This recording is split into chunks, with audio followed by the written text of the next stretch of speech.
Assalamualaikum warahmatullahi wabarakatuh, pemirsa Muslimah Daily.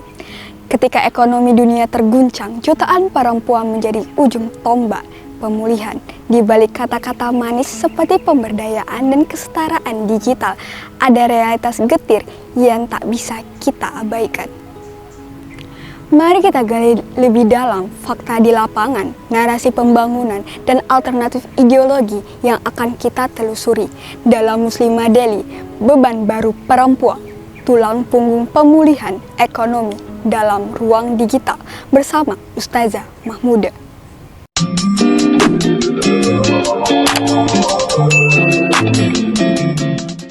Program SIHEK 2025 ini adalah sebuah program inovasi untuk perempuan Indonesia dengan harapan akan mengurangi kesenjangan gender, apakah itu di bidang pendidikan, di bidang kesehatan, ataukah ekonomi yang akan berinovasi dengan teknologi. Perlu kita lihat bahwa dari data Kementerian Koperasi dan UKM bahwa 60% dari 65 juta pelaku UMKM Indonesia ternyata itu dikelola oleh perempuan. Nah, ini sebetulnya sebuah angka yang besar gitu ya. Dan ketika kita melihat dunia sendiri, ternyata perempuan di sana itu mereka juga mengalami ketimpangan akses ekonomi dan sosial. Maka kemudian program seperti SIHEK 2025 ini dari Indosat-Ooredoo Hankison itu menyasar pelatihan digital bagi UMKM perempuan. Namun ada hal yang perlu kita cermati. Apakah benar ya perempuan di sana itu ya mereka bukan hanya sekedar sebagai pelaku ekonomi, melainkan mereka juga sebagai penyitas dari berbagai ketidakadilan struktural. Nah, tentu saja ketika kita memahami ini, maka kita bisa melihat bahwa mereka ketika melakukan wirausaha itu bukan sebagai pilihan bebas, tetapi justru ini adalah pilihan yang dipaksa oleh keadaan. Nah, di titik ini maka pemanfaatan ruang digital seperti menjadi startup, pemasaran produk, kemudian transaksi dengan keuangan digital, marketplace dan platform lainnya ya sengaja didorong gitu. Nah, maka lewat SIHEK 2025 gitu ya, Indosat tidak hanya memberikan pelatihan, tetapi juga menginisiasi ekosistem kolaboratif yang mempertemukan antara komunitas lokal, kemudian pelaku industri dan pemerintah daerah.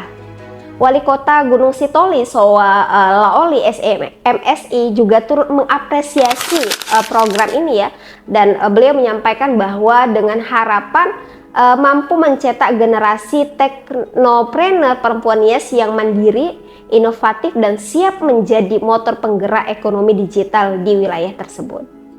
Digitalisasi ini nyatanya justru memperluas liberalisasi ekonomi dan memberikan ruang yang lebih luas lagi kepada pengusaha global untuk memperluas hegemoni mereka seperti itu. Nah, maka perdagangan digital merupakan jalan terjadinya liberalisasi ekonomi yang lebih luas. Nah, ini sesuatu yang perlu kita khawatirkan sekali tentunya gitu ya. Kita juga bisa melihat bahwa agenda liberalisasi perdagangan yang dilakukan secara digital ini tidak hanya sekedar untuk mengatur perdagangan dengan fasilitas digital, tetapi juga melakukan pengaturan ya yang berdampak pada penggunaan fasilitas digital secara luas gitu ya. Kita lihat kembali bahwa saat ini pemerintah memang sepertinya memberikan suatu perhatian khusus terhadap pengembangan perdagangan digital ya, dimana kemudian pemerintah hari ini memberikan support yang besar terhadap perkembangan digitalisasi seperti itu. Tetapi perlu kita cermati bahwa ternyata bergabungnya para pelaku UMKM di dalam digitalisasi ini memberikan suatu dampak yang tidak positif gitu ya. Misalnya bahwa bekerja di platform tertentu itu bukan suatu pekerjaan yang formal, tetapi mereka statusnya hanyalah sebagai mitra atau bekerja sama yang itu tidak ada jaminan hukum secara ketenaga kerjaan. Nah, ketika kita tadi sudah mencermati bahwa digitalisasi adalah sesuatu yang hari ini difokuskan pemerintah, kita juga bisa mengatakan bahwa digitalisasi menjadi sarana pemerintah untuk meninggalkan tanggung jawabnya dalam menciptakan lapangan kerja formal. Ya. Daripada menyusun politik industri yang kompleks, pemerintah justru hari ini lebih tertarik menjadikan pengembangan UMKM sebagai solusi mengatasi masalah ekonomi. Juga mendorong terbentuknya banyak startup dengan platform GIG, ekonomi lainnya seperti TikTok gitu ya, Gojek, Grab dan sebagainya. Perempuan yang berada di ruang digital tidak memiliki hubungan kerja dengan perusahaan GIG ya, melainkan hanya terikat sebatas kemitraan. Yang kita pahami bahwa kalau hanya sebatas kemitraan berarti para perempuan tidak mendapatkan perlindungan hukum sebagaimana para pekerja formal, seperti itu. Dan tidak ada jaminan kesejahteraan bagi para perempuan yang bergabung dengan perusahaan GIG itu sendiri, seperti itu. Nah, bahkan mereka dipaksa ya untuk bekerja lebih dari 12 jam dengan argumentasi untuk menyelamatkan rating yang kalau mereka tidak mampu mendapatkan itu, maka lama-kelamaan pendapatan mereka akan menurun. Nah, ini sangat menyedihkan ya. Di satu sisi seperti itu.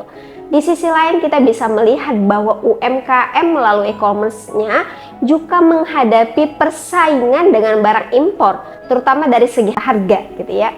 Seperti predator pricing yang pernah terjadi di marketplace Shopee dan TikTok Shop. Nah, itu pernah mengalami harga yang sangat jatuh sekali dan ini menjadi sebuah tantangan yang luar biasa bagi para UMKM dalam negeri tentunya, seperti itu. Dan ini seperti disampaikan oleh Direktur Bisnis dan Pemasaran Smesco Indonesia ya, Wentor Rahmada, juga mengakui bahwa predator pricing dikarenakan banjirnya produk impor dalam negeri ya. Dan inilah yang kemudian harus kita pikirkan. Kemudian di sisi lain kita bisa melihat bahwa dengan bersaingnya di dunia digital, tentu saja para UMKM ini harus memiliki modal yang besar. Nah, nyatanya ternyata dengan mereka harus memiliki modal yang besar, pemerintah melalui OJK ya, Otoritas Jasa Keuangan, justru mendorong para UMKM agar meminjam dana dari pinjol. Nauzubillah min zalik, kan seperti itu. Pada titik inilah UMKM akan menjadi mangsa industri besar dalam perdagangan digital. Yang pertama kita bisa melihat kapitalisasi modal lewat pinjol ya, yang menyatakan bahwa pinjol pada April 2023 itu sebesar 50,53 triliun. Oh, Masya Allah, ini sebuah angka yang sangat besar. Dan tidak cukup sampai di situ, ternyata angka ini terus bertambah dan meningkat per Mei 2023 menjadi 51,46 triliun, dan itu selangnya hanya 1 bulan. Tetapi angka lonjakannya sebesar itu, seperti itu. Tentu kita akan bertanya kepada siapa para UMKM ini akan meminjam dana, akan tentu saja kepada para pemodal kembali. Dan pertanyaan kedua, tentu saja siapa yang akan memenangkan modal ini? Tentu saja mereka yang memiliki modal yang besar ya. Balik lagi, maka kalau UMKM ini tidak memiliki modal yang besar, tidak memiliki ketahanan secara modal, maka mereka pun pasti akan gulung tikar. Sampai sini kita bisa memahami bahwa sesungguhnya ruang digital ini telah dibidik dengan sengaja bahwa untuk meningkatkan kontribusi setiap orang, nah termasuk perempuan, seperti itu. Maka bisa kita lihat yang akan menjadi sasaran dari pemanfaatan ruang digital ini adalah negara-negara berkembang yang mayoritasnya kaum muslimin seperti Indonesia. Maka bisa kita lihat regulasi ini akhirnya mempersempit ruang negara-negara berkembang dalam membangun ekonomi dan menjaga kepentingan mereka, seperti itu. Mengapa kita katakan seperti itu? Karena sesungguhnya ya, penguasa ekonomi digital itu hanya dimiliki oleh negara yang menguasai teknologi. Siapa mereka? Ya, Amerika dan Cina gitu ya. Negara-negara itulah yang akan menguasai dan melakukan hegemoni pasar secara digital, seperti itu. Nah, melihat posisi Indonesia ya, tentunya Indonesia akan hanya sekedar menjadi target pasarnya mereka, seperti itu. Nah, maka kebijakan digitalisasi yang diusung oleh pemerintah saat ini adalah dalam rangka untuk menciptakan dan mempertahankan pasar bebas yang itu dipaksakan arusnya oleh WTO. Ya, sedih sekali sebenarnya, kan seperti itu. Nah, pada titik inilah kita bisa menemukan bahwa semuanya ini adalah berbau nuansa neoliberal, yaitu kondisi negara yang hanya berperan menciptakan dan mempertahankan keberlangsungan pasar bebas gitu ya. Jadi ya kalau pada akhirnya hanya sekedar untuk mempertahankan pasar bebas, ya kita sudah tahu posisinya UMKM Indonesia ini nanti akan seperti apa. Ya akan gulung tikar kembali seperti itu. Artinya secara ekonomi kita tidak akan mampu bertahan juga. Jadi pemanfaatan teknologi digital yang dilakukan pemerintah hari ini dalam pengembangan ekonomi itu tidaklah akan memiliki dampak untuk memajukan ekonomi perempuan dan memperbaiki kondisi ekonomi yang ada di Indonesia. Tetapi justru yang akan terjadi, perempuan dipaksa untuk bertarung dengan arus persaingan global ini, persaingan pasar bebas yang pada akhirnya para perempuan akan semakin meningkat stresornya dan justru mereka harus apa? Harus mengalami sebuah musibah yang baru, yaitu memiliki serangan kejiwaan yang jauh lebih besar dan kehilangan peran mereka sebagai seorang ibu. Dan ini adalah sesuatu yang sangat memukul kita sebagai seorang perempuan. Tentu saja ya tidak mudah ya bagi perempuan hari ini untuk mengejar kondisi yang ideal, apalagi kalau kita lihat fasilitas sampai hari ini itu tidak didukung, dan tentu saja kita tidak tahu sampai kapan fasilitas itu akan terwujud seperti itu.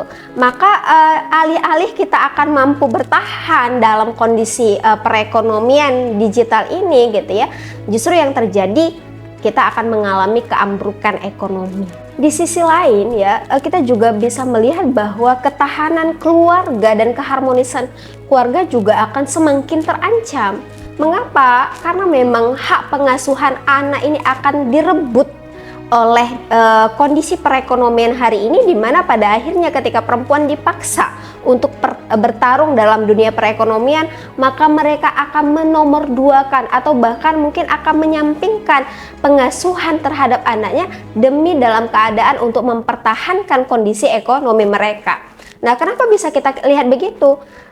Karena memang kapitalis ketika memandang segala sesuatu, sudut pandangannya selalu berfokus kepada keuntungan. Maka ketika mereka menjadikan perempuan akan berfokus pada ekonomi gitu ya, maka tidak lain mereka akan menjadikan perempuan sebagai aset untuk mendapatkan keuntungan yang sebesar-besarnya gitu ya. Di samping itu tentu saja ketika mereka memaksimalkan teknologi dalam ekonomi gitu ya, mereka pun akan menjadikan teknologi ini tadi sebatas untuk mendapatkan keuntungan yang sebesar-besarnya. Nah, maka jelaslah sampai sini kita bisa memahami sesungguhnya bahwa Digipreneur perempuan itu tidak ubahnya hanya sebatas pembangkit ekonomi kapitalis yang sempat melemah. Sampai di sini ya, sebagai seorang muslim harusnya kita sangat yakin ya, dan kita menyadari bahwa Islam itu tidak pernah anti teknologi. Islam tidak pernah anti digital, tetapi Islam justru mengajarkan kita untuk mengadopsi teknologi itu sebagai sesuatu yang akan memudahkan kehidupan kita. Bahkan kalau kita mau jujur secara hati nurani kita dan kita bersih dalam memandang bahwa sesungguhnya yang menemukan teknologi mustahil itu sendiri adalah para ulama dan para ilmuwan muslim. Di sisi lain kita bisa menyaksikan bahwa dengan kesempurnaannya Islam senantiasa memiliki rambu-rambu dalam kehidupan, termasuk rambu-rambu dalam menggunakan teknologi seperti itu, agar apapun yang digunakan di dalam Islam itu tetap dalam koridor keimanan. Nah, ini yang harus menjadi pijakan seorang muslim gitu ya, sehingga setiap yang dia gunakan tidak lain dalam rangka ketakwaannya kepada Allah seperti itu. Nah, oleh karena itu Islam sendiri menjadikan posisinya gitu ya sebagai ideologi yang mampu mengelola teknologi digital. Tentu ini tidak boleh lepas dari peran agung manusia sebagai khalifatul ardh ya. Dan ini selaras dengan apa yang Allah firmankan dalam surah Al-Baqarah ayat 30. Artinya, ingatlah ketika Tuhanmu berfirman kepada para malaikat, sesungguhnya aku hendak menjadikan seorang khalifah di muka bumi. Mereka berkata, mengapa engkau hendak menjadikan khalifah di muka bumi itu orang yang membuat kerusakan padanya dan menumpahkan darah. Padahal kami senantiasa bertasbih dengan memuji Engkau dan menyucikan Engkau. Tuhan berfirman, sesungguhnya aku mengetahui apa yang tidak kamu ketahui. Dan tentu saja sebagai seorang muslimah sangat melekat dalam jiwa kita kisahnya Asma binti Yazid yang tercantum dalam riwayat Muslim bin Unaid. Pada saat itu Asma mendatangi majelisnya Rasulullah Sallallahu Alaihi Wasallam. Ya, kemudian Asma bertanya kepada Rasulullah, wahai Rasulullah, sesungguhnya Allah mengutusmu untuk seluruh kaum laki-laki dan perempuan. Kemudian kami semua beriman dan berbaiat kepadamu. Adapun kami kaum perempuan memiliki keterbatasan ruang dalam bergerak. Kami menjadi penjangga rumah tangga kaum laki-laki dan kami adalah tempat menyalurkan syahwatnya. Kamilah yang mengandung anak-anak mereka. Akan tetapi kaum lelaki bisa mendapatkan keutamaan melebihi kami dengan sholat Jumat, mengantarkan jenazah dan juga berjihad. Saat mereka kaum laki-laki berjihad, kamilah kaum perempuan yang menjaga harta mereka serta mendidik anak mereka. Lalu Asma bertanya, apakah kami juga mendapatkan seperti yang mereka dapatkan dari amalan-amal tersebut ya Rasulullah? Masya Allah. Kemudian Rasulullah SAW bersabda, kembalilah wahai Asma dan sampaikanlah pada para perempuan yang ada di belakangmu bahwasannya perilaku baik seorang di antara mereka terhadap suaminya, usahanya untuk mendapatkan ridho suaminya, dan ketundukan mereka untuk selalu taat pada suami mereka, maka itu semua akan mengimbangi pahala dari amalan-amalan yang telah disebutkan. Kemudian Asma kembali sembari bertahlil dan bertakbir karena merasa gembira dengan sabda Rasulullah SAW. Masya Allah, dari hadis ini sebetulnya menjadi sebuah kabar gembira pada kita bahwa sesungguhnya jelaslah peran kita sebagai perempuan dalam Islam itu adalah sebagai ummun warabbatul bait. Kita menjadi ibu untuk anak-anak kita dan menjadi pengatur rumah tangga dari rumah suami kita, seperti itu. Nah, maka di sini juga Islam, dari gambaran hadis ini juga kita bisa mendapati bahwa bagaimana perempuan di dalam Islam itu adalah perempuan yang gemar dengan suasana menuntut ilmu. Mereka senang melakukan amar ma'ruf nahi munkar dan senantiasa melakukan dakwah di tengah-tengah kaum muslimin. Kita juga bisa melihat bahwa bagaimana perempuan itu di dalam Islam juga mereka memiliki kontribusi dan karya yang Masya Allah gitu ya, demi kemajuan peradaban, demi kemajuan negara. Nah, kita bisa lihat bagaimana aktivitas perempuan di ranah publik ya. Mereka boleh menjadi guru, bahkan didorong ya untuk senantiasa menyiarkan ilmu-ilmu mereka. Mereka juga menjadi dosen, menjadi tenaga ahli dalam bidang pertanian, bekerja di lembaga pemerintahan dan lainnya. Hanya saja sebagai agama yang sempurna, Islam pun memiliki rambu-rambu agar bagaimana perempuan ketika ada di ranah publik tidak meninggalkan kewajiban mereka, agar bagaimana kemudian ketika perempuan ditempatkan di publik mereka tetap terjaga kemuliaan mereka sehingga tetap mereka menjadi muslimah yang akan dikenang sebagai muslimah yang mampu memberikan dedikasi terbaik untuk keluarganya dan memberikan persembahan terbaik untuk negara. Selanjutnya, perempuan juga harus mengetahui bahwa khilafah menjamin pemenuhan hak-hak perempuan. Sehingga, ya Masya Allah, tidak satu perempuan yang akan menolak khilafah. Kenapa? Karena mereka merasa bahwa dengan tegaknya khilafah, kecemasan mereka terkait dengan ekonomi mereka, kecemasan mereka terhadap periayahan dalam keluarga mereka, itu akan segera terjawab ketika adanya khalifah yang akan meriayah seluruh kehidupan kaum muslimin. Wallahu a'lam bishawab. Dari Nias hingga pusat ekonomi negeri ini, kita telah menyaksikan bahwa digitalisasi bukanlah sihir pemulihan bagi banyak perempuan. Ia justru menghadirkan beban baru yang dibungkus dengan jargon pemberdayaan. Namun, Islam sebagai ideologi bukan hanya menjawab masalah ini, tapi juga mengarahkan perempuan untuk menemukan peran sejatinya yang bermartabat, terlindungi, dan berdaya di bawah naungan sistem yang adil. Maka, mari buka pikiran, mata, dan hati kita. Saatnya perempuan berhenti jadi alat pemulihan ekonomi kapitalistik. Saatnya perempuan bangkit, sadar, dan bergerak bersama dalam perjuangan menuju sistem yang benar-benar menjamin keadilan, yakni khilafah ala minhajin nubuwah. Wassalamualaikum warahmatullahi wabarakatuh.